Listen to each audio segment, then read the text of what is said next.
So here we are once again, a co-review of the final cut. I'm joined once again by the bald in front, formerly known as the blonde in front, Katie Glidewell. And today, look at that Beetlejuice ad. That is awesome. That is Glasses? awesome. And your glasses too. Those are very cool. You just got so much cool swag, like all the time.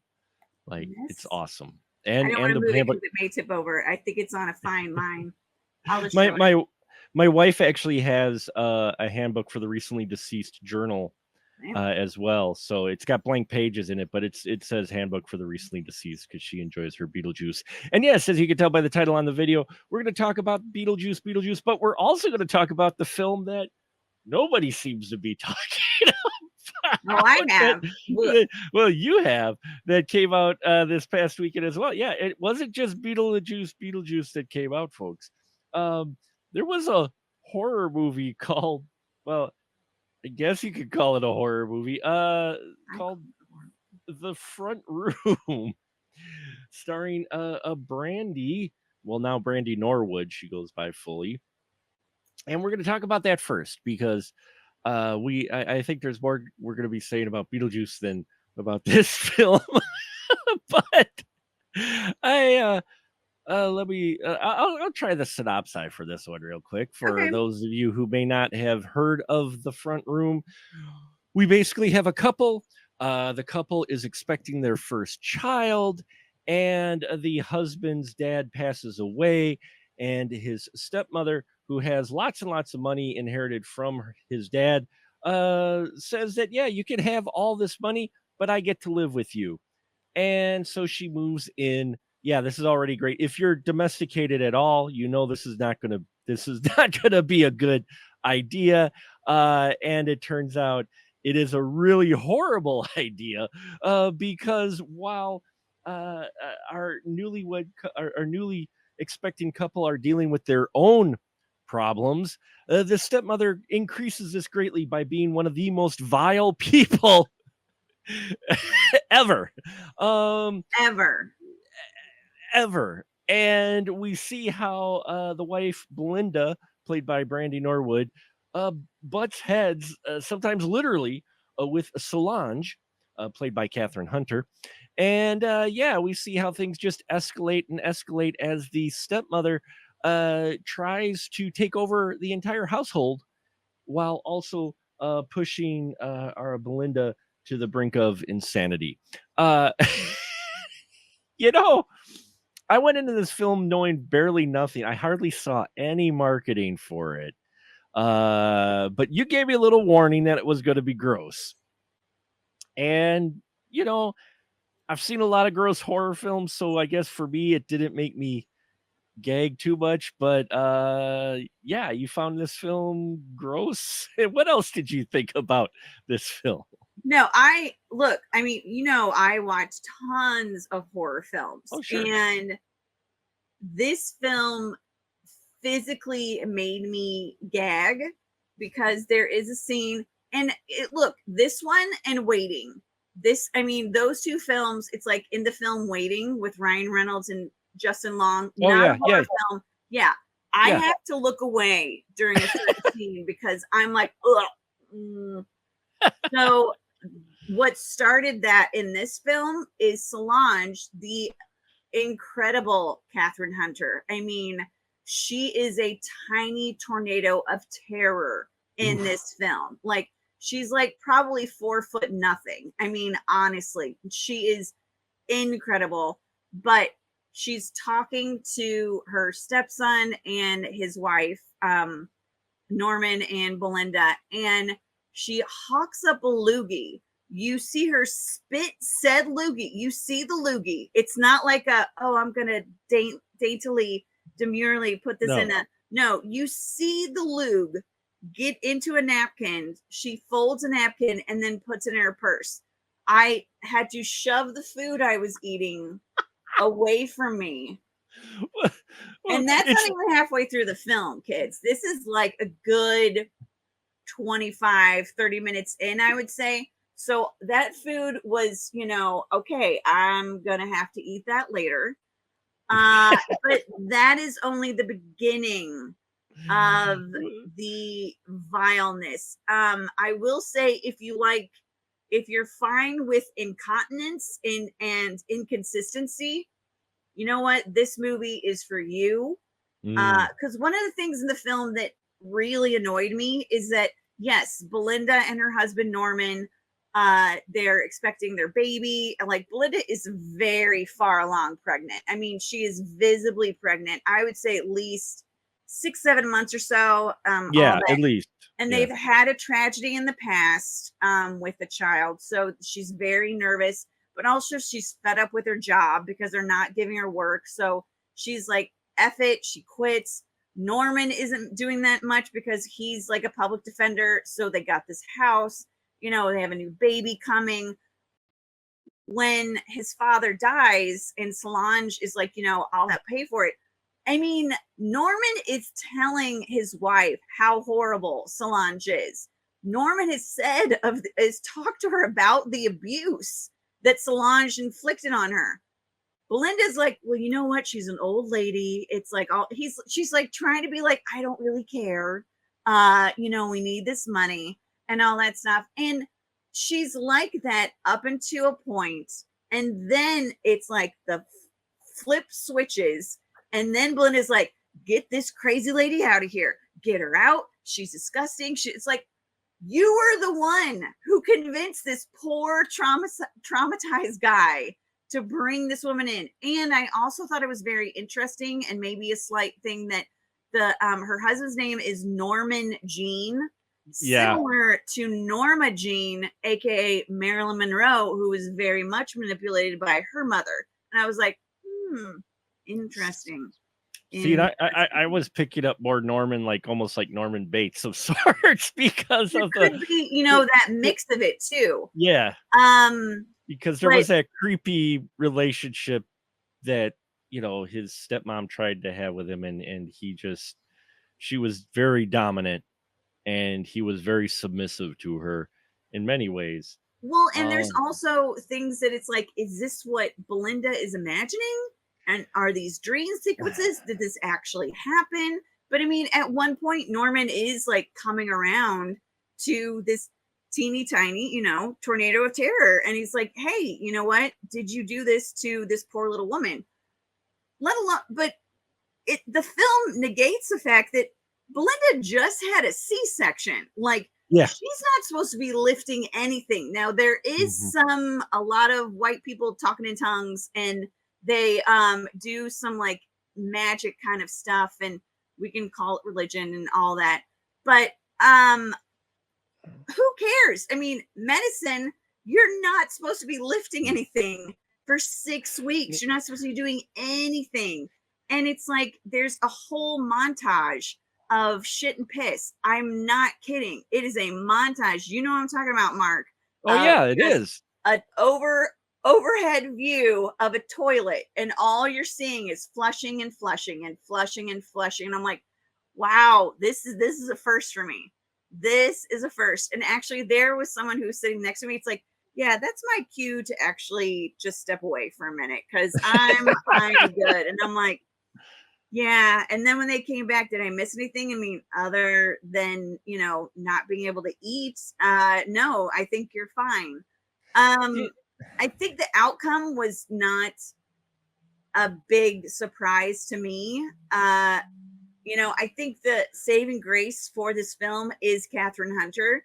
Like, she's incredible. I know I am naive to think, with the past few years that it's like, oh wow, it's like this woman, I don't know what she's been doing, but I mean, with the uh what is it of Macbeth? Something of Macbeth with Denzel Washington. She was incredible at that. And then in oh, Poor Things last year, The hmm, Legacy of Macbeth, that's something, sorry, yeah, I yeah. should I know think this. it's But I had never known, I had no idea who she was. mhm. She is someone that now it's like, if seriously, I would go see the front room just for her. Maybe you don't have to see it in the theater because honestly, you don't need to see that many No. flushes and all Uh, that stuff. Um, the what's other the stuff? the film's script is as incontinent as she is, though. And that's the problem. You're right. I love the performances of Brandy. I Yeah, love the performance of Andrew Burnap, and I love the performance of Catherine Hunter. The three main characters, they play the three main characters that we follow. I love their performances. This story, by the time we get to the big twist at the end of what actually happened to Solange, yeah, you're just waiting for the actual ending because this film ends up giving like three endings. yeah.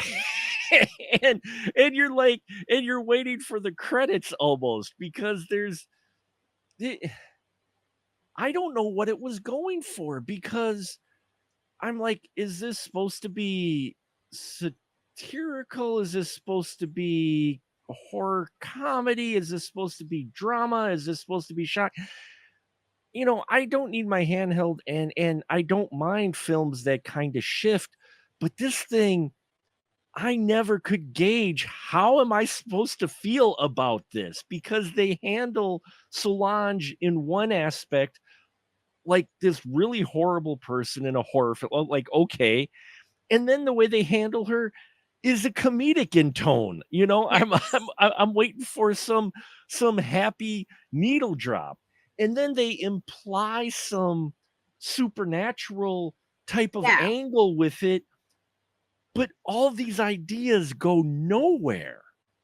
Well, it's like they use like a religious aspect, but then it's also supernatural in ways. And then is it a metaphor for, you're having a baby, yet this is a an elderly person that is acting like a baby? I mean, with the constant, pooping and peeing and all that stuff. And it's like, I'm hungry and all that. I mean, and man, seriously, there's so much urination and fecal matter in this film that honestly, there's one point where Brandy is like pleading with her husband that it's like, I need help, which that was the thing. That's one of the main things that really annoyed me. It's like, if she is this bad that she is just constantly like urinating and crapping on herself, why have you not? I mean, you can afford a nurse because she has the money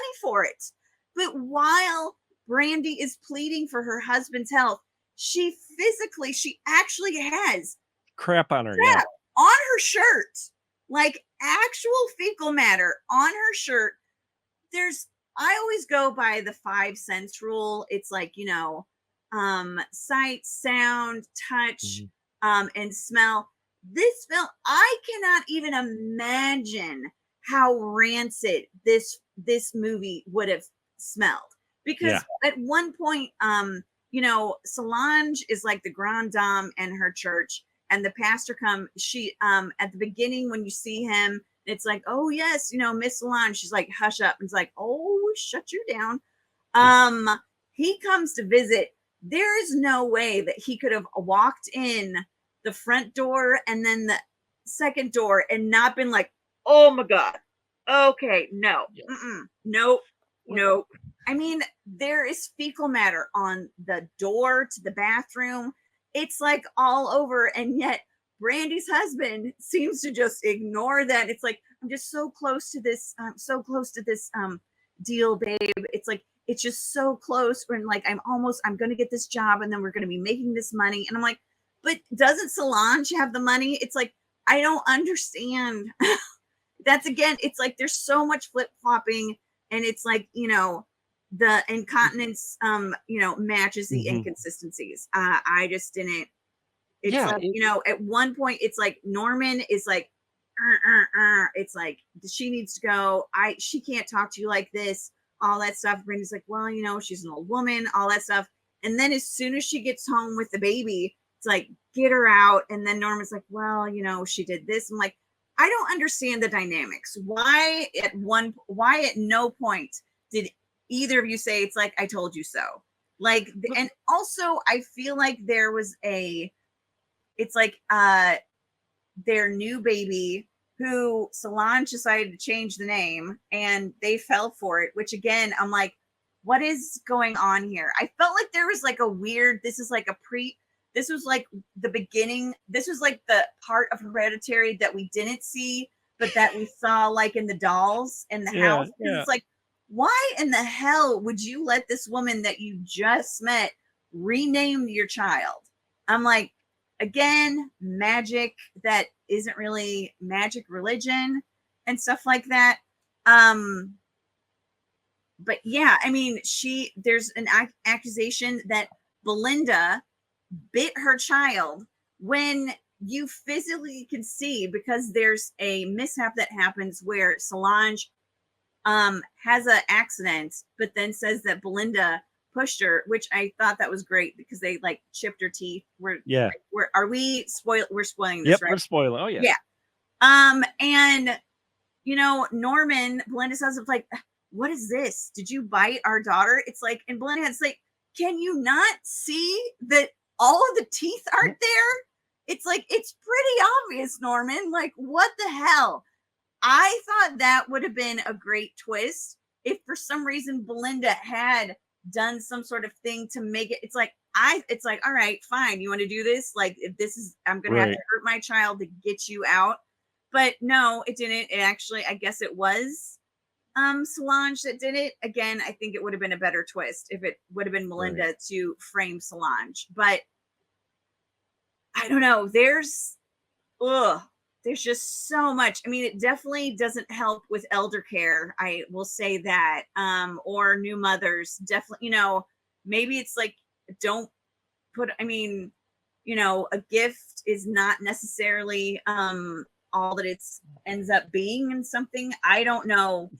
But I mean, See, and that was my problem was I never could get a hold because they never handle it well. I could not get a hold of what the end point of the film, what it was actually trying to say. Was it saying something about motherhood? Was it saying something about babies? Were you just putting shock stuff in for shock's sake, which really feels like it? There's some imagery in here that Belinda starts hallucinating and she gives some imagery, and I'm just like, okay, are we going somewhere with this? No, there's a lot of things that don't go anywhere with this, and Norman pissed me the hell off. Norman pissed me the hell off because, okay, I get it, but he realizes that his wife has had some, some psychological troubles in that. But some of the stuff that he believes she did because Solange said it, that's the thing, is I don't think they ever do a good enough job of trying portraying that Solange has this power to influence people so strongly. I mean, I know there's the religious angle with it, and I know they're playing at it, and maybe that's what they were going for, talking to you about it. But if that is what they're going for, they do it so haphazardly and clunky that you're just left with, okay, especially with the 3 different, like, endings we have with this film as yeah, well. But, I mean, we you have the laying of hands, by all these folks who don't follow a religion, they follow Solange, apparently, and suddenly they heal. She finds her scar healed on her stomach. I'm like, "Oh, okay, we're gonna go somewhere. We're gonna play into Solange getting either possessed or having some power," but that's it.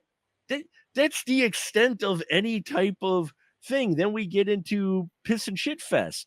Uh, yes, that's an excellent way to put it. Get your tickets to Piss and Shit Fest because believe me, it's a plenty. it it is, but, I the whole time I'm sitting here going, "What are you trying to say?" And I don't know if it's just trying to say too much, or if they're trying to be, because I don't mind subtle and nuance, but there is a point to where if it is too nuanced or too subtle or too whatever of what message you're trying to go for, you need to dial it up just a little bit so we know how to feel. Because, yeah, spoiler, at the end, Solange dies, didn't care. I didn't even care how she actually died. I was like, "Oh, okay, that happened." And there's a lot of that. You're like, "Okay, that happened." But, there's no real they give the first time we see Solange, and this is where I couldn't figure out if it was humor or supposed to be horror, is because Solange has these 2 canes that she supposedly needs to get around, and when they first meet her, when she slams them down, I mean, the audio on it, it's like thunk, Mm-hmm. thunk, like she's, you know, like, okay, this is a formidable foe, and there's like demonic thing or whatever going on, imply whatever. Just, she gets a and then we find out she doesn't need the canes later, which we all kind of suspected the minute you meet Solange. You're like, oh, she doesn't really need these things. Um, but yeah, there's so many ideas in here that I feel don't go anywhere. And it just left me feeling at the end like, well, that was a movie. And the most I enjoyed was the performances, but the story itself, there's it a lot of things. I said in my review, it's amazing that you have a film where a lot of things happen, yet nothing happens. Yeah. Well, and I mean, then there's uh, like she's giving anecdotes, like, I had a child and all that stuff. It's like, wait, did you have a child? And she's like, Yeah, and it's like, oh, damn, lady. It's like, I want to feel for you and think, okay, maybe this is why. It's like, but then you just twist it and it's like, and then it's like anything is she may even like look at Brandy, while she's doing right. that, and then you hear her start farting. And I'm like, I don't even know, because I mean, I feel like there's plenty of times she did something and it's like, and she crapped herself. And Norman, it's like doing, or uh Belinda is like picking her up and she's like wearing a diaper that you can see is just filled with feces. And I mean, it's like, I don't know if it's one of those things that it's like, yeah, you guys wanted the money. You wanted it more than Norman. Norman tried to warn you. If you want the money, this is what you have to do to get it. And it's Yeah. not going to be that easy. And, if you want to talk about, this is what motherhood is. This is like Mhm. taking care of someone who can't take care of themselves, who makes a lot of noise, who cries and screams, and then who shits and pisses all over themselves. And you have to do that day in and day out. You get no sleep, all that stuff. It's like, is it a double look at motherhood? I don't know. It just, again, it just kept flip flopping. And then there's also this chair that was Norman's mother's, not his stepmother's, No, but his his mother's. Yeah. mother's, that then becomes this like uh like a semblance of evil. And I'm like, well, don't blame the chair. There's nothing wrong with the chair. The chair did nothing wrong to you. That had nothing to do with Solange. That's supposed to be Norman's mother, and who Yeah. had passed away. And I mean, it's like the way, as you said, the power that Solange has over people and stuff like that. As soon as Belinda has the baby, the power that Solange has is gone. And I don't know. I mean, I don't know what the meaning of that is and stuff like that. I'm very surprised, because I mean, the people who directed it I think, are the brothers of Robert Eggers, and one of Right. them co-wrote The Mhm. Lighthouse and Mhm. stuff like that, which there was a lot of farting in The Lighthouse, if I recall. So maybe Maybe she's got that's their something. Yeah, signature. Yeah. I see you. I see you, Sam or Max Eggers, whichever one you did. I see you. You like to do the fart and the poop stuff. Okay.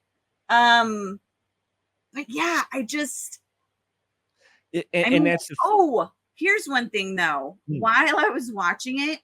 there's something about her. It's that innocence on her face with Catherine Hunter. I mean, she's really teeny tiny, but I think it would be even more of a plus. What would you think about her in a film that focuses on Pamela Voorhees?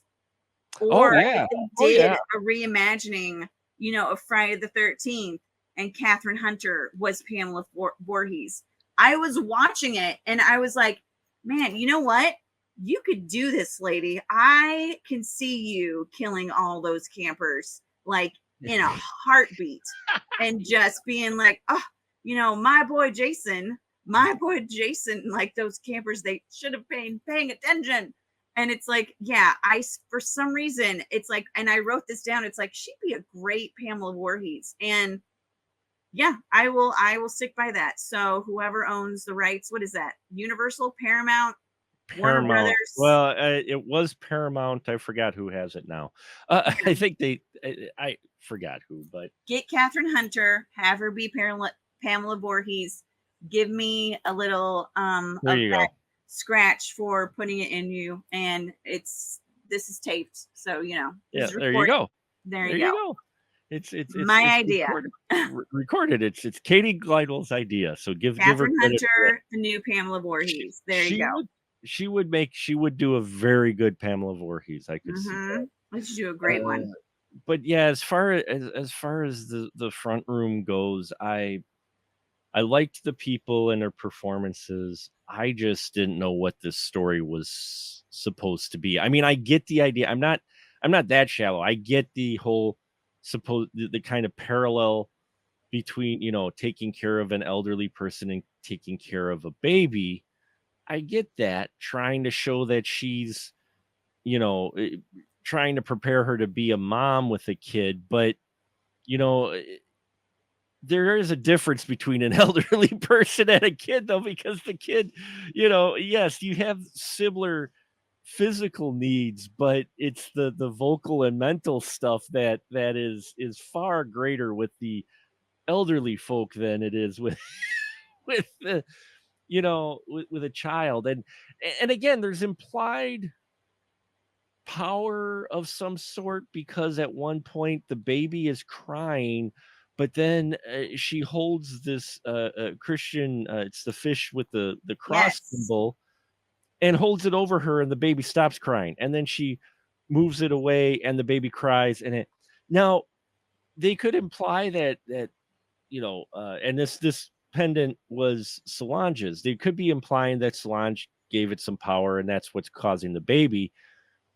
If Belinda hadn't been home all the time, I would almost get the idea that they would try to imply that Solange was actually going upstairs and holding and coddling baby and such and taking care of it, and that's why the baby would calm down with the pendant. And I think that'd be a lot creepier and a little and more effective. But the fact Belinda was always home and then they did that, I'm like, oh, we're back to implying the supernatural power. But again, we don't see it enough. See, and yeah, I get what you're saying. I felt like they were implying kind of some hand that rocks the cradle thing where you heard like footsteps on the stairs. It's the whole Right. thing that, she can't climb the stairs and all that stuff while Belinda's trying to sleep. And then different things happen, but it never came to fruition. Like, Right. we hear the footsteps. I assume it's got to be Solange. It definitely isn't the kid, and Norman's not around. But then you never see anything. And then she's got the what is it? Daughters of the Confederacy and all that stuff. So Yeah. there's the racial elements into it, the racist elements into it, and stuff like that. Which, again, I felt like, okay, you've got this piece of paper, but I feel like you didn't go in a place because Solange doesn't seem, I don't know. I felt like there was kind of teetering on that they didn't go to a place with Solange, but then there was something holding back with Solange. Like if she, I don't know. It's Well, like you I could was gonna say it's like if possibly that she had was biracial and that was something that no one knew or something, so that she's like, oh, I'm racist, that's what you're saying, that's just, and then you find out something. But I don't know, they didn't go into that or anything, so it's like, yes, so she's racist, and she's already full of shit and all that stuff, and now she's a piece of shit, so there's just a bunch of shit. There's a there bunch of shit. there is. I mean, I think it's relying you the film seems to be relying more on you being shocked and frustrated and such with the characters than any type of actual story or is what it felt like. It felt like they put a lot of work into making Solange just this most vile stepmother-in-law from hell, and then they wrote kind of a story around it to Yeah. try to justify it. And yeah, I think, there's a lot of potential here. It's just a lot of stuff that by the end of it, my son and I both, we were just like, well, that happened. It was like That's a film that Katie told us to go see. I it mean, was a because I film. wanted to talk about it. Yeah.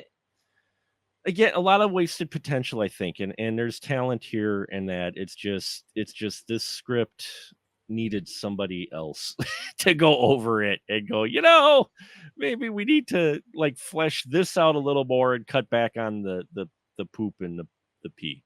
Yeah, I So don't know if I don't think we needed the toilet montage. It's a no, we montage. Let's we do did some toilet montage. No, toilet montage.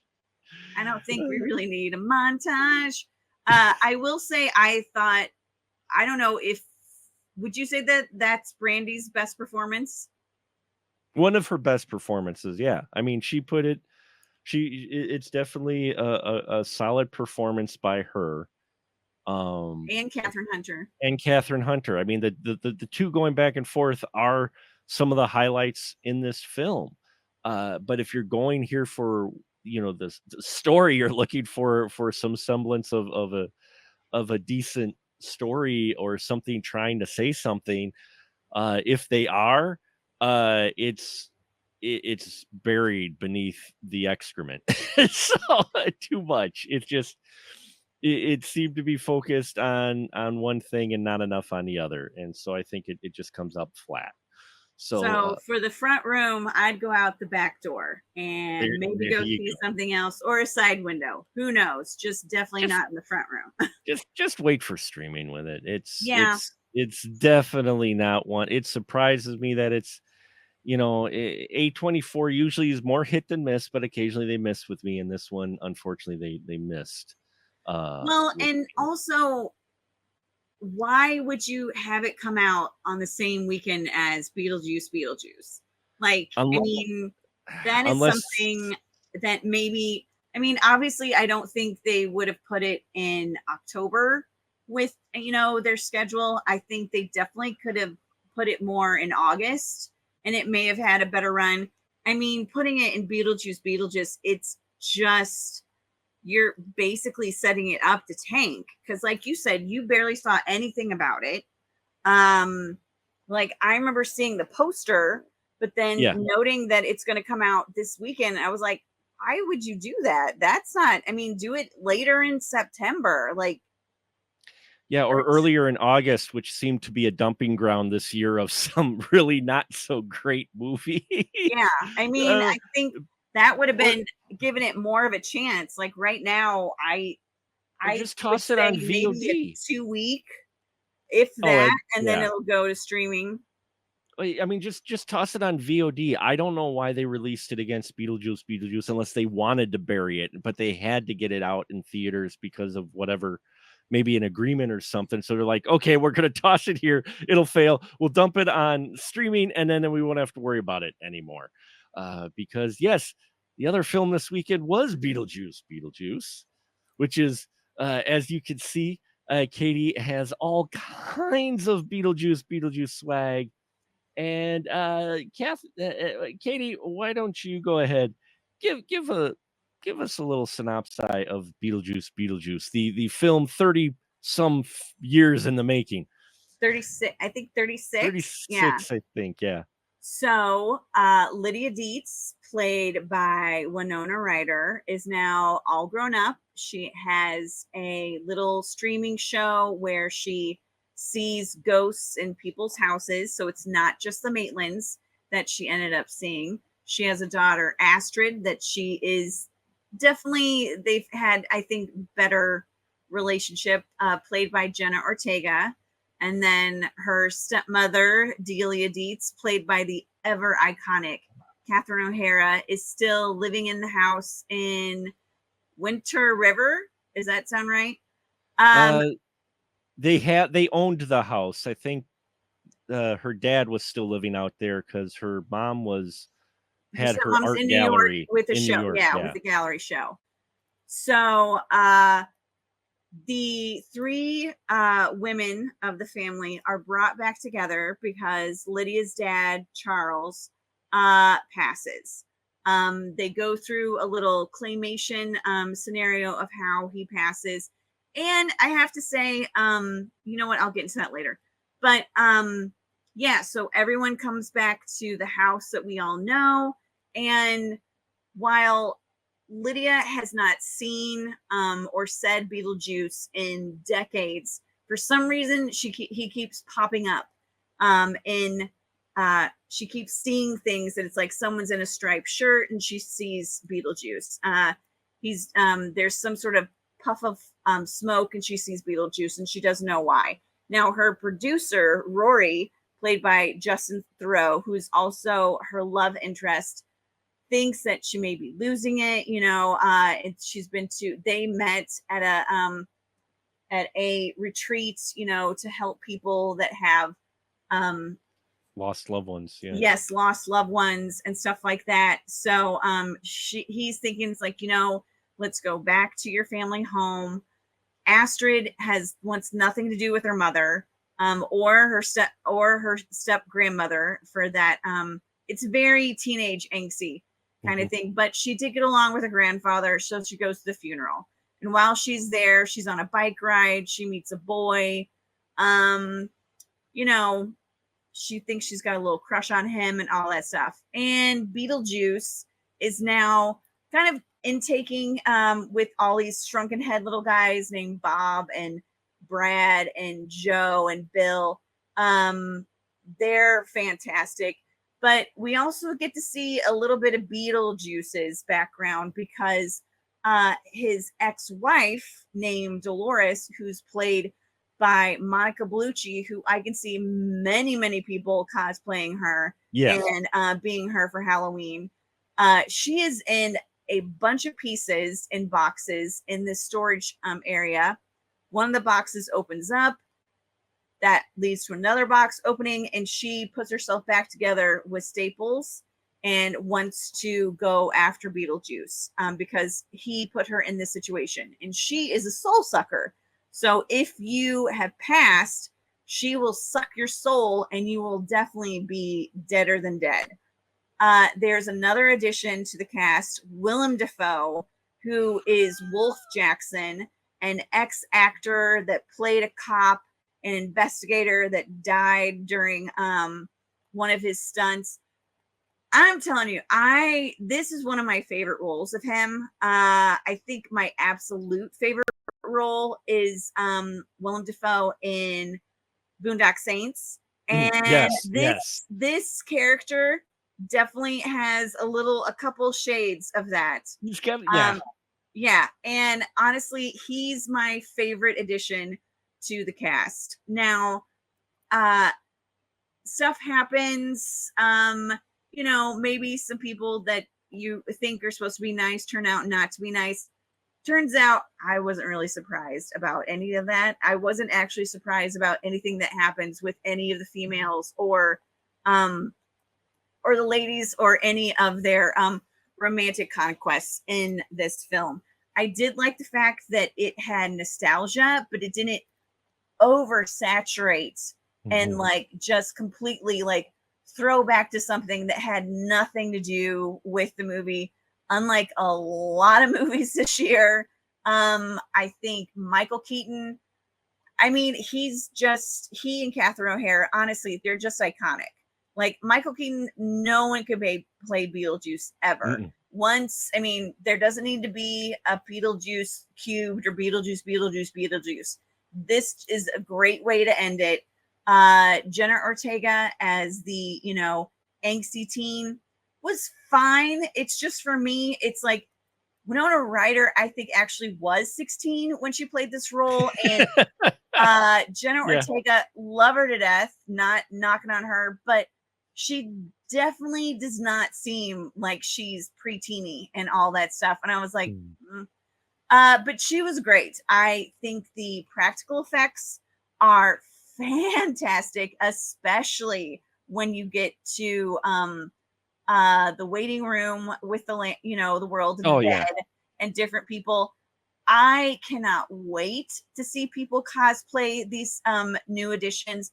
They are absolutely fantastic. There's one where a gentleman, we're spoiling it, yeah.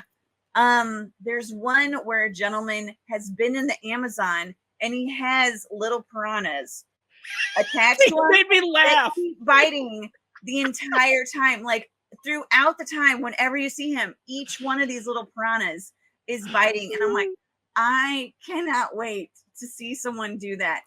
What I like so much about the practical effects is that they're great, but they're not so like extraordinary. Like there's Mhm. no way that someone they're realistically like I could see people copying these and like doing a really good job and doing almost exactly what we're seeing on screen.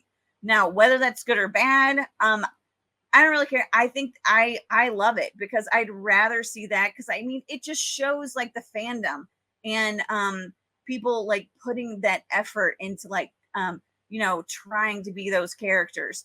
Uh what else? Oh, let's get to the sexual predator in the room though. Uh so the person who is deceased in the movie that died that brought everybody together, the reason why they're not in the movie is because they are a sexual predator and did some things to a minor. This happened in 2002. There's multiple things that I could say about this. One, the fact that you show his face so many times in the film is very, very annoying. We he ends up his plane crashes. He survives that. He doesn't drown in the ocean, but he gets bitten by a shark. So you have the area. It's like the chest up where the shark is bitten, and this up, you don't see anything. That would have been fine. We could have Mhm. just nixed it with that, and that would have been fine. But the fact that they just keep showing this actor's face over and over again, to me, it's just really like I don't. It's really not necessary, especially when they did a marketing thing where it shows like a lineup of everyone in the film and Mhm. stuff like that. And it's like, well, if you're not going to show anything about him in that, then I mean, you really shouldn't show that much of him in the film, in my opinion, because like looking back and seeing like actually doing some research on it, I'm appalled at how many movies and different projects he was in Yeah. years after he was sentenced.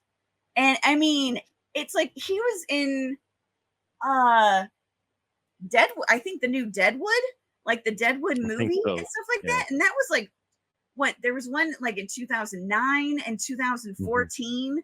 And I'm like, what? Like this can't be right, really? But then again, I mean, a number of things have changed, in the past Wait. 5 years or so, 6 years, or 7 years, which Yeah. obviously should have been happening way before that. But that would be my major negative of the Mhm. movie. I love the music. I know there's a kind of dream sequence that goes a little bit too long. At the same time, I think it's fun as hell. But yeah, other than the sexual predator that we see the image of, or a claymation figure of, or some sort of drawing of several times in the movie, which I thought was that's way overkill.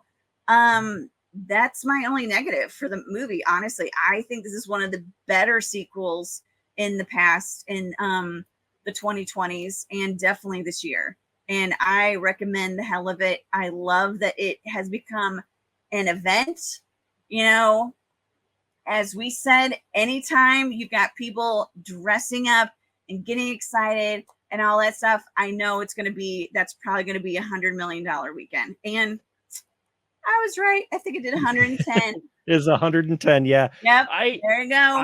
I did not expect a sequel, a legacy sequel for an odd film such as Beetlejuice, because it is kind of a cult film, but I did not expect that if you told me in January, "Hey, Beetlejuice is gonna be the event film of the year," I'll be like, "Yeah, right." No, it'd be Deadpool, Wolverine. No, Beetlejuice became the event film of the year. Studios had places where you could take pictures in a couch, depending on the theater. Sometimes they had a place where you could crawl through and half of the body do a half body picture, just like in the original Beetlejuice. I've People, seen that. yeah, people dressing up for it.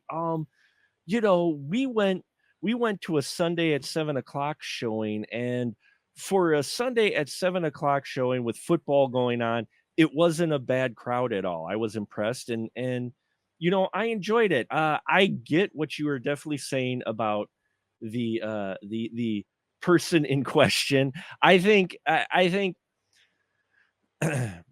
don't think they needed the image on the tombstone, though I did find it hilarious that the tombstone was a shark fin. Uh, Yes, I did find that hilarious. Again, but yeah, I didn't think we needed his his image. his character though, walking around half bitten off and being so bloody in that, you know, I get it, but he was a character in the film. I think they could have played it off a few different ways, but I guess I didn't. I felt like I was into the rest of the story that he it was a minor factor. I was just like, okay, let's move on," and they do. We just see half his body and squirting blood constantly as well. So, Well, and that you was know, fine. I would have liked to just been that, not right? like so much of the other Yeah. stuff that you see his face. Because my thing was like, it's like, okay, so I can't wait for all these kids. It's like, oh, how come that actor isn't in here? It's like, let me tell you about Yeah. what these laws mean. And, Mhm. when you have to register as a sexual offender and Right. what child pornography is. Oh, no, I shouldn't have to explain that to you because you're a kid. And this is in the 80s. We have to, because he did some bad things. It's like, Now, but for me, the rest of the story, that I mean, I thought they did an excellent job in. What's funny is our characters were successful, which one I was very happy to see.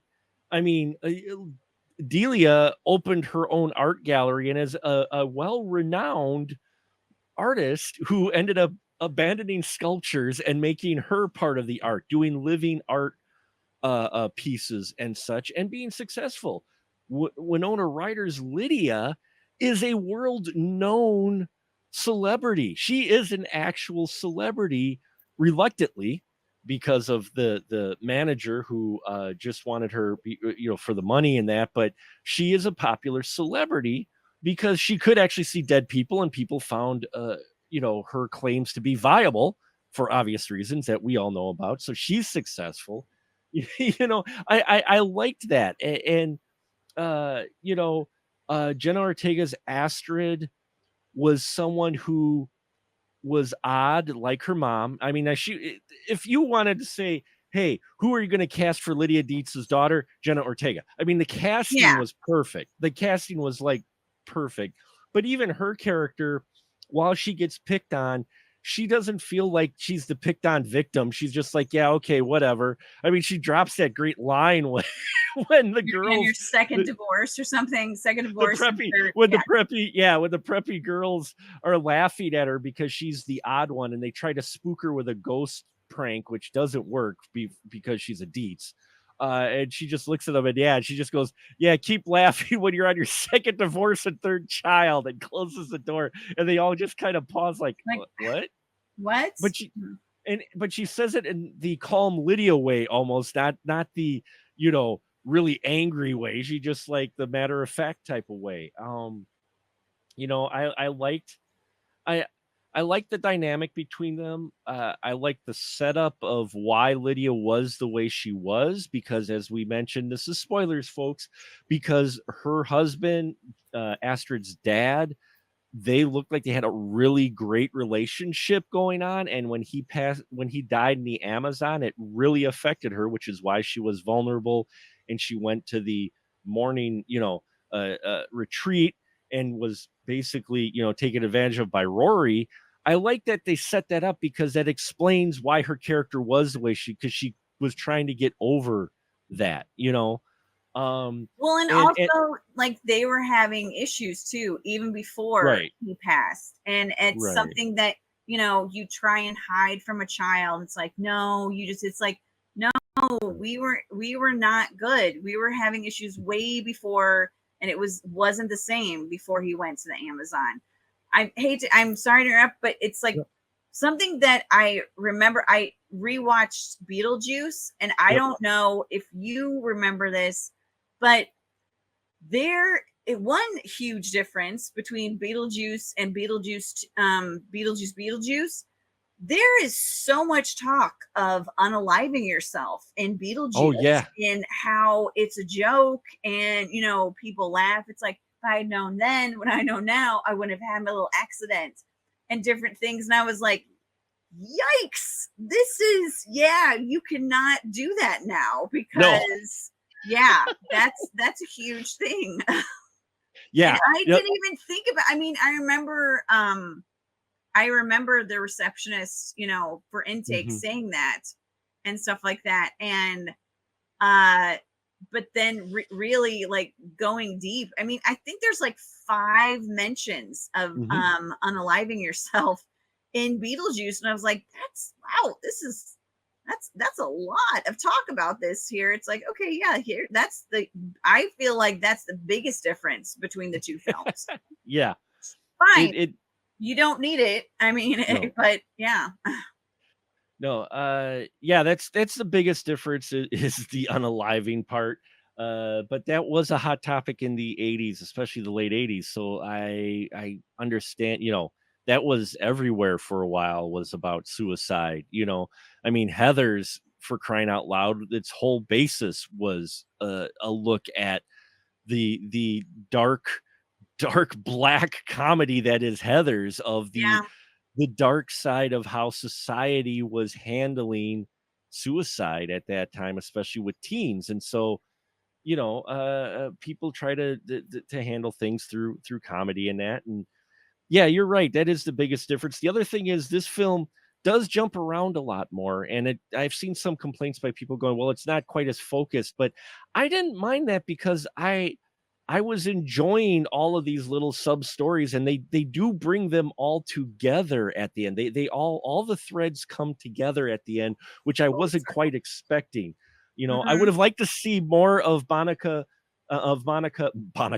Bellucci's a character. I thought she looked really great, and I'm wondering if there isn't some scenes with her on the cutting room floor a bit, because I mean this film does come in at a breezy runtime Hmm. of an hour 45 minutes. So it comes in at that sweet spot of 105 minutes.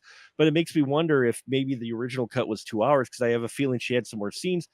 But I liked her character. Beetlejuice. I mean, Michael Keaton does for Beetlejuice what he did for Batman in The Flash. It's like he literally falls right back into the character to where you're like, that's Beetlejuice. Yep. It's like the nuances, the way he talks, everything. It's like that's Beetlejuice, and I think that's what separates this from many of the other legacy sequels is that our characters feel like the grown, at least the human characters. Beetlejuice hasn't changed at all, which he Yeah. shouldn't because he's dead. And he's just set in his ways. But our human characters feel like they have grown. They aren't the same characters that we had in the first one. They have had things happen to them over the years. And I like that. They weren't trying to just replicate them. And Astrid, her big angle, which I thought was an interesting one that they took, was she didn't believe her mom actually could see dead people because she couldn't see her dad, which Mhm. she loved dearly. And Lydia's like, I don't know why I can't see your dad. Well, we know why she can't see her dad because her dad's sitting down working the counter for one of the best gimmicks that I was so glad I predicted because I was like, they mentioned the term soul train, and I'm like, oh, please, please be the Soul Train. And sure as shit, Yep. it was the Soul It was the Train. Soul Train, and Like everyone's the getting down and funky. everybody Yeah. getting down and getting funky on the Soul Train, and I loved that, Yeah. because it was very fitting for the world that was set up in Beetlejuice. Here, it's fitting because things are literal in the undead world. I mean, Mhm. in the dead world. In the dead world, which we get expanded upon, things are literal in it. And yeah, the the the staff of shrunken head folks that Beetlejuice has, because he's a manager of a call center. Go Yeah. figure. Since he passed, he was eliminated by a sandworm at the end of the first one. So he gets put into a public service job of working customer service in charge of all these shrunken head dudes who every time they showed up, people laughed in the audience. Everybody loved Bob.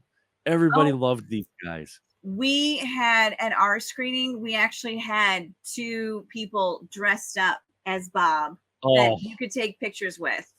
And nice. they were amazing because it's like, Bob's face doesn't necessarily change No. when he's like doing this, but it's like you just do this, you do this, there you do this. It's like, what. I mean, Yeah. it's just a little things, and I'm like, oh my god, I love this. This is so much fun.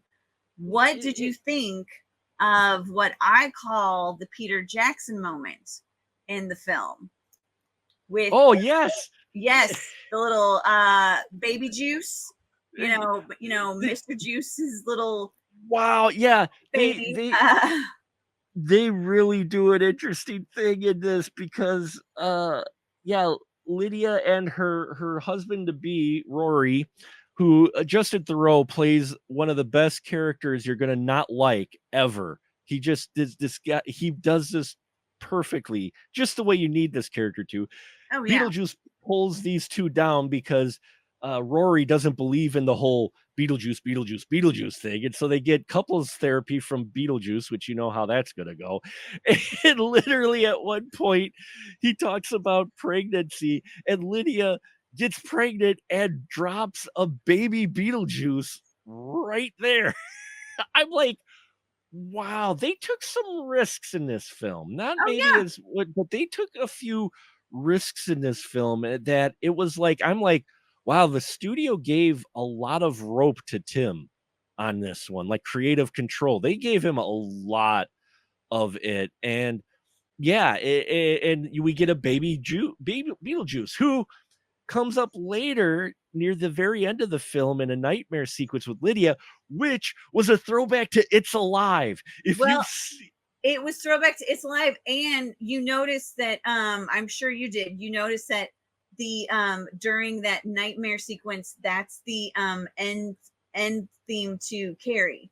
yes, yeah, Yeah, I caught that because I'm like, "Wait a minute, I know that music, that's yeah. not." And I did too. I was telling people, it's like, is that the theme to Carrie? Hold on, are they doing a Brian De Palma sort of thing? And I'm like, oh, this is a Oh, dream. This is a this is dream. It's like as soon as it's like, and then Lydia and Astrid are touring the world. Astrid sees this cute boy, and you find they're in Transylvania. They go and yes, see Dracula's castle because that's what her mom and dad would do, spooky things and stuff like that. Yeah. Astrid marries a cute boy. You see Astrid's going to have a baby, and her husband is there. All this while, I've just explained, they're playing the end um, music see, to Carrie, Carrie, Brian De yep, Palma's Carrie, which is beautiful instrumental music and like so soothing, and ah, everything's just going to be great. It's a dream sequence. This, and then Astrid gives birth, and it's baby juice. It's baby Beetlejuice, and then it's like the whole thing, and then Beetlejuice pops out, and then he's like crawling up the ceiling and stuff like that, and then Lydia wakes up.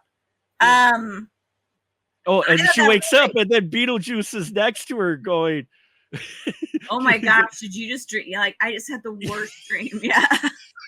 "I just had the worst dream," Oh and she's my like, god. "Ah," and then she wakes up again, it's like, Yeah. Which yeah, that was great. Oh, and my favorite line in the film though. mm, So Delia Deets buys these asps, which are supposed to be unvenomous. She got Yes. them online and stuff like that. And she's doing some sort of like one woman show, to show her grieving and stuff like that. So she has the asps and they bite her. And turns out they are not venomous. They are very venomous.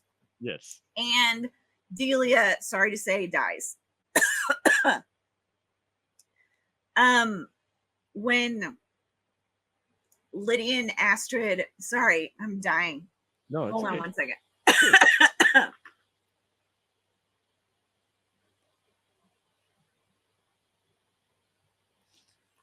Okay.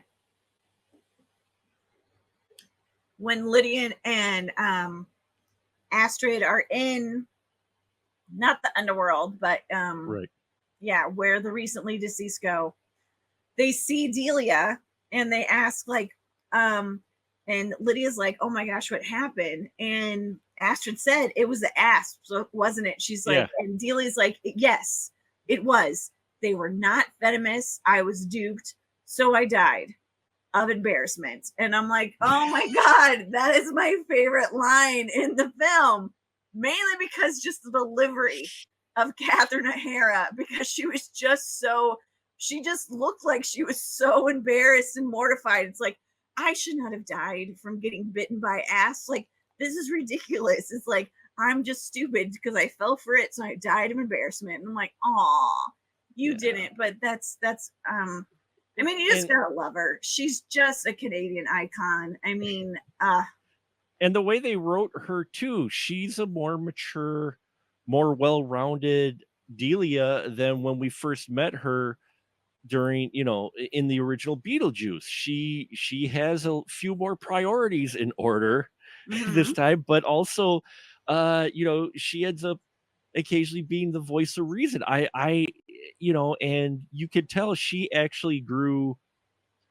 There's this wonderful scene on the porch where Lydia and Delia kind of lay it out on the line of, their relationship, and it's like, Lydia says, "Well, we've always kind of, it's always been kind of rocky between us," and then, Delia goes, "Yeah, but we both seem to have turned out okay." I was like, there's this just little moment in this yeah, crazy film, and there's all of those like little tiny bits of moments in that in here that I just adore. And William, we mentioned William Defoe, who is great because he's the cop. He's a cop in here. He was an actor in real life where he played a cop in 6 films. So when he's in the world of the dead, he's a cop. He's a police officer, a detective.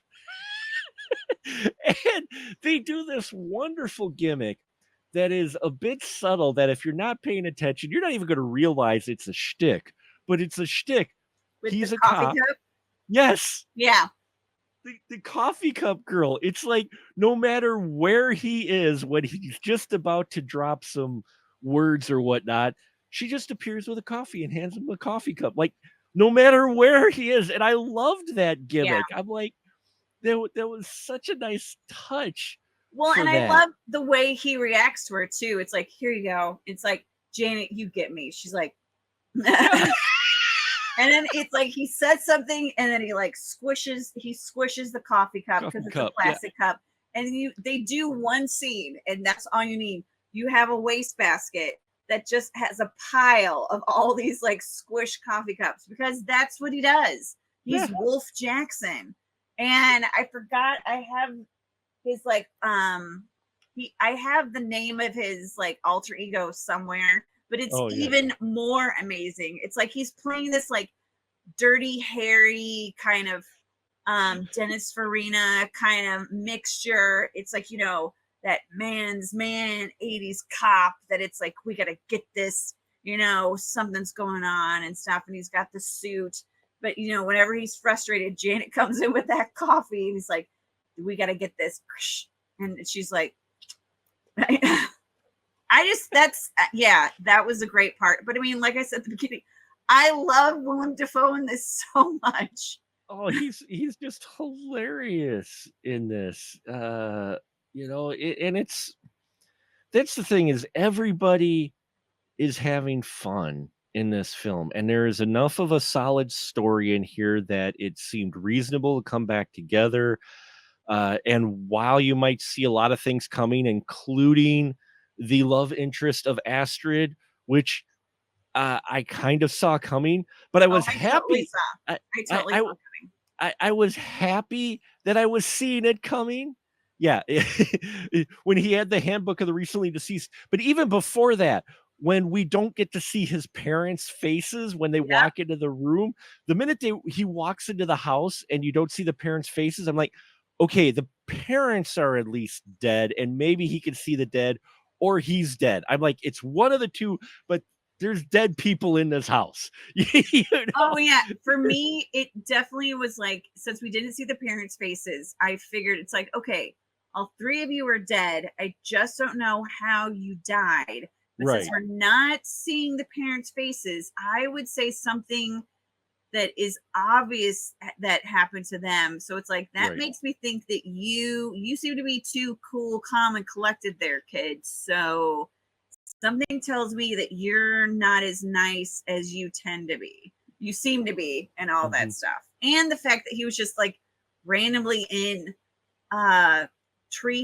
a tree fort kind of thing. And Yeah. I'm like, how old are you? You seem a little old to be in. I'm like, I think there's a reason why Mm. you obviously died or something with that. I'm like, yeah, I don't think I'm gonna like you. And I Yeah, didn't. and I liked the explanation of, you know, the Maitlands, why they weren't there. They finally moved on.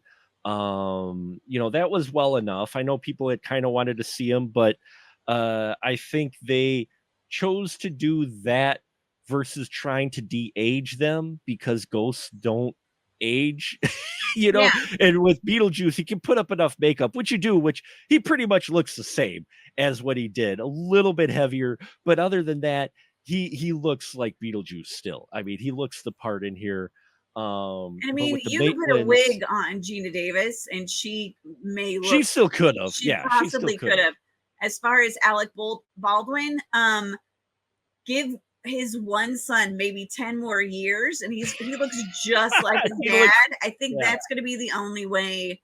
I'd rather see But that. And again, rewatching Beetlejuice, I mean, Beetlejuice is, it's about the Maitlands. Like, right, yeah. there's the side characters, but they're the core, Mhm. aspects of the film. So with this one, when you have, the three different stories of Lydia, Delia, and Astrid, who are in different locations and then coming together, that's a lot. I mean, we don't see that in Right. Beetlejuice. Like we kind of see like what is it, Maxie Dean or whatever his Yeah. name is. Yeah. Who's in New York in like a little shot at his like kind of looking out the, we see a little bit out the window and at his desk. Other than that, it's like either the afterlife or Winter Mhm. River or whatever the name of the town is, and mainly the Maitland house. So I think the way they brought these three women together to back to the I just call it the Maitland house and all Yeah. that stuff. And I thought it worked well. I mean, let's It be did. honest, they none of them would have been there anyway. Mhm. I mean, Lydia wanted to get out of there. Astrid is going to a school that she doesn't really like, but she never really, I think, just barely spent any time in that place. And Delia hated that house from the get go, but she liked it because Charles liked it. So Right. I think they, as far as the storyline go, I know some people have said it's like, oh, it's kind of all over the place. Like, I think to get these three strong characters, I think Mhm. that's honestly an honest look at what they would have been doing.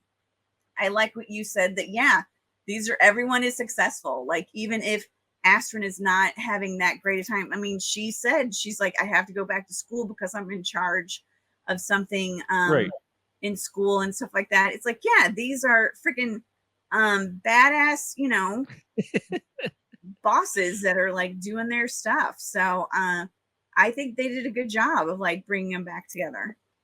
They did. They brought a good job of bringing it back together, justifying, having Beetlejuice well enough. Again, my only other thing with it, I would have liked to seen more Monica, but I get it. I mean, you only have so many characters in here, and she was more of the looming fate of Beetlejuice to get him motivated to do something other than sit around, and torment the deets. He had to move, and so yeah, and the dance sequence at the end for the wedding. First off, we get a wedding, yes. Beetlejuice wants to avoid getting his soul sucked, so he wants to marry Lydia again Again. because, again, he wants to marry Lydia because that way, when he marries her, then it'll throw, his ex-wife off the trail, not chase him anymore. Um, that's his thought anyway. But they reprised their same costumes, which was wonderful, which was just great. And they sing Gosford Park, I think it is. Yeah, there's like 3 different renditions of gospel. I think it's played 3 or 4 different Well, times no, in the that's I film. think that's the whole song. I think that song is that long. Yeah. Yeah, Well, I it's mean, it. I know they do it in the beginning with the Donna Summer version, and then Oh they yeah, do another one, like a Richard Harris version, and then they do there's like 3 or 4 different versions of Gosford Park, but the one dream dance sequence, that's the big one. yeah. And it's long. It is fairly long, and getting the having all the main characters singing the parts was great. Um, you know, having all of the cops bust into the windows of the church gave a bit of a National Lampoon's Christmas Vacation Yeah, vibe for me, I even got the way that. it was directed. Um, and at the end of it, this film was fun. Mhm. Even if it maybe not have felt like it had as a main through line like the first film, because you do have three stories going on versus one. uh we had fun. My whole family had fun. You could tell they had fun making this film. I mean, you get Tim Burton's stop motion animation in here. They did not CGI the snake. They did stop motion Yeah. in here for it. They've got real sets in here as well. The practical makeups, like you said, all the makeup effects in here were just fantastic. I mean, especially the makeup effects on um on Monica's character. Holy crap. On Dolores, her makeup effects were, yeah, and it does this does what you want a legacy sequel to do. Yeah. It took you back. It had a plausible enough story to where you're like, oh, okay, I can buy into this. And it felt like it took place in the world, but they added enough to it to where it still seems fresh. And at the end, you're like, yeah. I mean, I know the criticisms out there as well. I'm like, I rewatched the original Beetlejuice just the same day before I went to see this Beetlejuice Beetlejuice. That film wasn't exactly deep either. The first film at all. It was a pretty straight basic, but it's the characters and it's Burton's style and the way he directs this. While I know he didn't write this script, it's all based. He based off of the stuff he did. He needs to stick to his original stuff because Mhm. Burton's original stuff is far better than the IP stuff. Though I was looking at the movies that he's made and the budget of what they pulled at the box office, and outside of two of his films, they've all made money. They've Oh, all yeah. nearly made their money back, made double their money back, or made broke even, at least in Hollywood terms. If you make your money back and then double that, you've broke even. So he still pulls in. It was surprising the two films that didn't make the most, that were complete box office flops: Mars Attacks and Ed Wood, which ended up being one of his most critically acclaimed films. So, Well, yeah, and it's like how many, I mean, what? That one won an Oscar, if yeah, not more, and I think was it nominated for more than one? I it was know. nominated for more than one, but it won for Best Supporting Actor. Landau. Yeah. Landau won for his portrayal of Lugosi. So, yeah, I mean, Burton, this is Beetlejuice is the reason you watch this film. This is why I fell in love with his films back in the day, his early starts. This was classic Burton, and I hope to catch it again in the theater before, it leaves because, the visuals in that all stand out, and I think it's worth the hype. It's a fun movie. It's not no, it's not exactly a deep movie, but it's coherent enough, and you're there to have fun because they're having fun. Everybody knows the film they're making. They're making a Beetlejuice film, and yeah, Well, and I think, this one, it's like with the first one, it was kind of like, uh death is a part of life. right. It's you need to accept that, whether you're dead or alive, that's stuff that happens, and not, you know, not necessarily take it too seriously, but it's like, it's something that happens. And with this one, it's more, you know, don't waste your life. Don't, take advantage of every Mhm. aspect of living that you can. And that's kind of the thing, like with Astrid and Lydia, you have very few moments where you can get this. And there was also something very interesting too. I just always assumed that Lydia's mom was dead. And they do a Yeah, line in there. It's like, oh, well, your mother, when she died, it's like, my mom's not dead. And I'm like, wait, what? I always thought you, I mean, if this was the case, then why don't you live with your mom? I mean, you seem like you hate your stepmother. You're just putting up with your dad and all this stuff, but it seemed like you were always there because you had to be. And I thought it was just a flippant, like they just throw it away really quickly. yeah. But I'm like, all right, that was interesting. But yeah, it's just the fact that it's like, take advantage, don't waste your life, make Mhm. sure you take advantage of every aspect of it, because then it goes away. And don't waste time, with the people in your life that you need to do stuff with. So I think those are the two different, this one, the first one was like, people die, don't, put so much emphasis on death that you end up not living your life. And then the second one is like, live your life as to the fullest and do everything that you can, and make sure you tell everyone, that you love them, and do that. Exactly. Yeah, and that's the impression I got too. Don't miss out on those opportunities to connect with your, loved ones, because yeah, it could happen at any time. Yeah. Um, and yeah, this film, yeah, I think we'll wrap it up here. It was far better than I expected. I went in with low expectations just because, IP legacy film. Wow, it's been this long. The trailers didn't quite impress me. When I saw the trailers, I was like, well, this looks a little polished. Are they going to take some risks, or are they going to go Disney-fied, so to speak, with it? And they don't. They gave Burton a hell of a lot of creative control, and Keaton. I liked, one final thing that I thought that I read somewhere that I thought was interesting was that Michael Keaton, first off, Burton wouldn't do this unless he got Keaton back for Beetlejuice, which was great. That's why it took 30 some years. He would not, because they talked about Beetlejuice and love type story like 10, 15 years ago, but he could not get Keaton, so he wasn't going to do it. Now that he Well, got Keaton, well he done. He shouldn't. Yeah. yeah. And then when they get Keaton, apparently the script that was given to him, he had more parts, and he told them, "No, no, you need to revise the script." He goes, "Because in the first Beetlejuice, I was not the main character. I did not get a lot of screen time. Beetlejuice does not get a lot of screen time in this one either. You should not be." He's like, "Cut some of my parts," because he said, "No, I'm a catalyst, but it is not about me." He's like, "It's barely about me."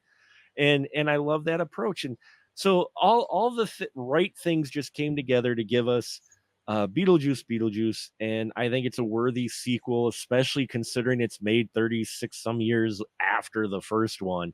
Yeah. I think they did a pretty good job. So there you have it, folks. Hope you like this extended live kind of live recording recorded, live. Say it once, say it twice, 3 times the charm. I used to I quoted Beetlejuice so much, my wife had to stop me. She's like, "Okay, we're going to the theater. You've got to not quote Beetlejuice. Don't do it." She's like, "Or I will put tape on your mouth." And I'm like, "Oh, what?" But So at least once a month, if I go into a restroom that is absolutely horrible, you will hear me say, "Oh, look, an indoor outhouse," which is something that Delia says in Beetlejuice. I say that, yeah, I so love much and all that oh, stuff. And you gotta give it to Beetlejuice that when have you ever heard the name Otho? Like, I yeah, was, again, watching it, and I'm like, "You know what? No one ever has named a character Otho since Beetlejuice." Like, kudos to you, Tim Burton, and kudos to the fact that it's like, I'm appalled that he has not had his star on the Walk of yeah. Fame until recently, but it's like, good for you. It's about damn time. This is worth the wait. I know that's a tagline on, some of the stuff that they Yeah. have up for Beetlejuice, and believe me, that's what it is. It is worth the wait. So there you have it, folks. Catch Katie's all her wonderful stuff and all of her guest appearances and gracing us here. Very honored to have you and do these spoilery reviews. The Blonde in Front. Where can they find you at? Is that the YouTube channels? Where socials? Where can they find you? You can find me at the Blonde in Front on YouTube, Instagram, TikTok, and Facebook. There And I you also guest on different vlogs and podcasts, but I always post those on my Facebook and Instagram pages. I'm trying to put some of them onto my TikTok. Technology and I are not friends much. Same thing with like me and the sun. It's just never going to happen. It's just never going to happen. The animosity will always be there. But I'm working on it, kids. I'm working on it. But you can, if you look up the Blonde in Front, you can find those where I guest host on Facebook and Instagram. Indeed. And you just mentioning technology, there's a beautiful, beautiful scene in Beetlejuice that makes a statement about influencers that I laughed. Oh, yes. I laughed wholeheartedly at that. I was like, nice. I'm like, that's a nice little dig there. Way to go, Burton. So Yeah. thank you, folks. And until next time, yeah, just keep that ticket stub, folks.